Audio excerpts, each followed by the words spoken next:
Christ alone, my hope is found. He is my light, my strength, my Et bonjour, frères et sœurs. Nous continuons dans le livre de l'Ecclésiaste, les paroles de Qoheleth, et nous arrivons au chapitre 10. Nous avons déjà vu qu'il nous a préparés pour cette prochaine discussion avec la fin du chapitre 9, et se rappelle comment le péché vient tout gâter. C'est aussi un rappel pour nous que le livre de l'Ecclésiaste, ce n'est pas hérétique, ce n'est pas un livre sans inspiration de la part de Dieu, ce n'est pas un livre qui est juste de l'hédonisme pur. Au contraire, on va voir à sa façon, plus poétique, Qoheleth va juste s'enligner avec les restes d'Écriture qui nous parlent de l'impact du péché sur la création et sur l'être humain. Gardez ça en tête. Il va aussi nous montrer à quel point que le remède, c'est la sagesse, que c'est la connaissance, que c'est le renouvellement de l'intelligence, encore à sa façon à lui, selon l'ancienne alliance dans laquelle il habitait, selon le fait qu'il veut parler non seulement aux Juifs, mais même probablement aux autres nations, aux gentils autour. C'est un livre plus apologétique. On va le voir répéter la même chose la prochaine fois aussi, avec le reste du chapitre 10, où est-ce qu'il va parler de l'impact du péché sur le gouvernement, puis aussi comment le remède, c'est la sagesse. Donc il va se répéter 2 fois. Gardez-le en tête. Ici, c'est plus la version condensée, où est-ce que l'accent va être vraiment mis sur le péché. Ceci dit, commençons avec les versets 1 à 4. Il dit, « Les mouches mortes infectent et font fermenter l'huile du parfumeur. » Déjà, on voit l'image qu'il utilise, hein? Cette petite affaire, cette petite insecte, par sa mort, vient impacter quelque chose d'aussi puissant que le parfum. Le parfum est fait pour masquer les mauvaises odeurs, surtout dans ce temps-là où il n'y avait pas autant une idée de se laver. Hein, on n'a pas des douches ni des bains, c'était plus difficile de se laver, donc on le faisait moins souvent, on mettait plus du parfum. Le parfum était fait pour masquer l'odeur qui était autour d'eux. Et donc, c'était très puissant comme bonne odeur. Et voici qu'une petite mouche, non seulement vient l'infecter, mais il va y fermenter par sa mort, la mort qui décompose, va venir complètement changer tout. C'est cette puissance du parfum. Ça, c'est, comme j'ai dit, l'impact du mal, du péché, sur quelque chose d'aussi puissant comme la création. Vous voyez comment il s'enligne les règles des Écritures. Il va dire, un peu de folie l'emporte sur la sagesse et sur la gloire. L'idée de l'emporter, c'est vraiment l'idée que ça prend plus d'ampleur ou de même de pesanteur, sur une façon qu'on peut traduire le mot. Je viens comme la semeur. Cette traduction traduit cette dernière phrase. Un brin de folie a plus d'effet que la sagesse et une bonne réputation. On comprend que cette bonne réputation, cette gloire qui est justement pesant aussi, ou cette sagesse qui est très bénéfique, mais ici, ça a plus d'effet, plus de pesanteur, ce petit brin de folie. Encore cette petite mouche qui vient gâter quelque chose d'aussi puissant que le parfum. Ce petit peu de folie qui est l'équivalent du péché dans l'Ancien Testament. Ce petit peu de folie va avoir plus d'impact que toute cette sagesse, toute cette pesanteur. C'est fort quand on y pense. C'est très théologique que c'est Qoheleth est en train de nous dire. Mais il va nous donner une représentation de qu'est-ce qui est le fou et qu'est-ce qui est le sage. Une façon qui, pour nous, va sembler un peu bizarre. Il va dire au verset 2, « Le cœur du sage est à sa droite, et le cœur de l'insensé à sa gauche. » Il faut comprendre que dans ce temps, surtout dans le langage, on peut le voir, l'idée de la droite, c'était la force, c'était la capacité, c'était la royauté, le succès, la main droite de Dieu vient secourir son peuple. La gauche, c'était faiblesse, limitation. C'était même presque vil. Tu utilisais la main gauche quand tu allais aux toilettes, tu mangeais la main droite pour manger. C'était vraiment la culture dans laquelle il habitait, Qoheleth. Donc, et c'est sa façon de dire justement que la sagesse, c'est cette puissance, c'est cette capacité, c'est qu'est-ce qui est bon comparé à l'insensé, à cette folie qui est impuissante et qui est vile même. Et il va continuer nous montrant, au verset 3, quand l'insensé marche dans un chemin, le sens lui manque. Et il dit de chacun, voilà un fou.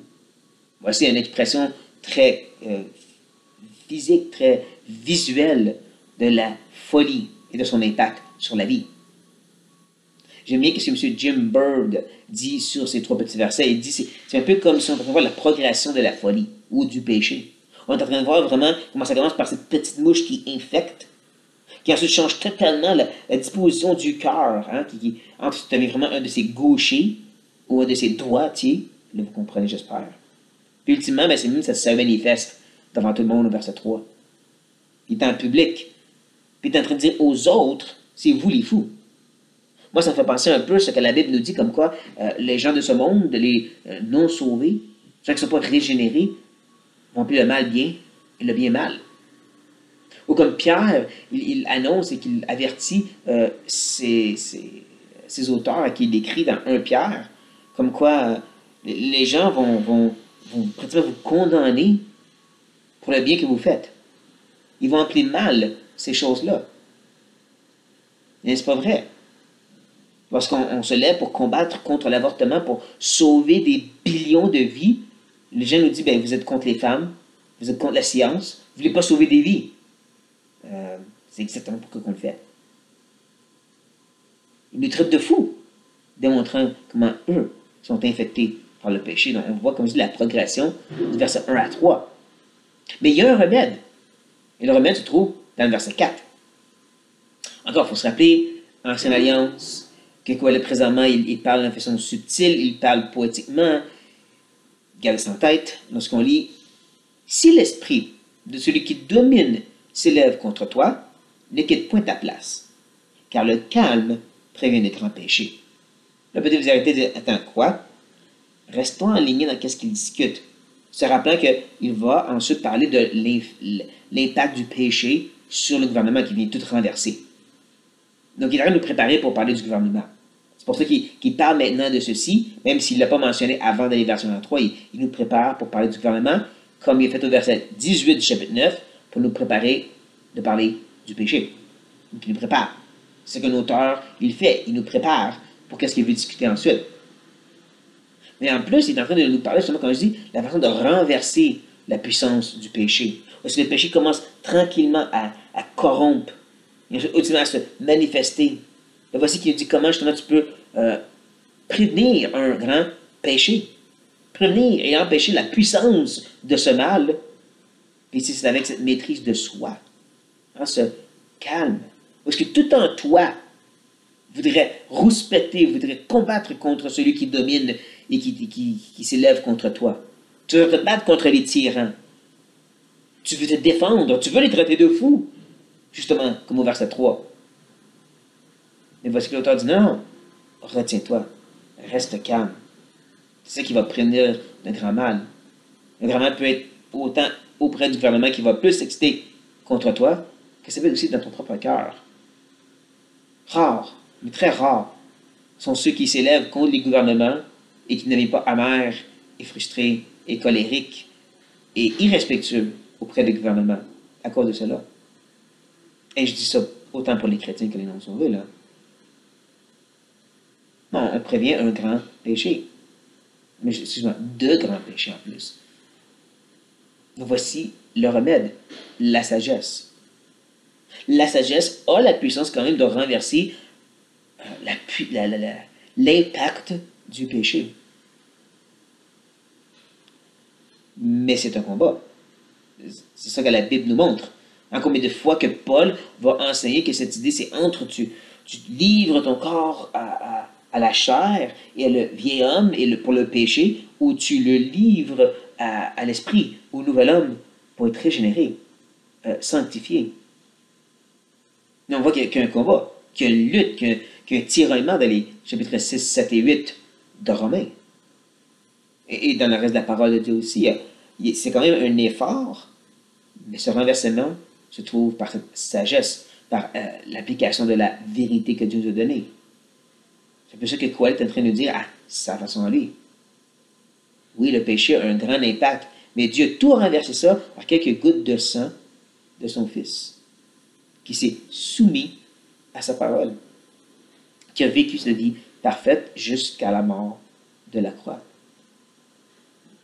Un petit peu de cette obéissance, de cette soumission, va faire un grand changement et empêcher le grand mal Est-ce que ceci est bénéfique pour nous de nos jours? Absolument.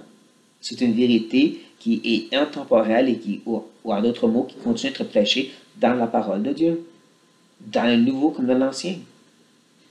Donc, Qoheleth, ce qu'il dit, est pour nous maintenant aussi. Sur ça, frères et sœurs, soyez bénis. The solid ground, firm through the fiercest drought and storm.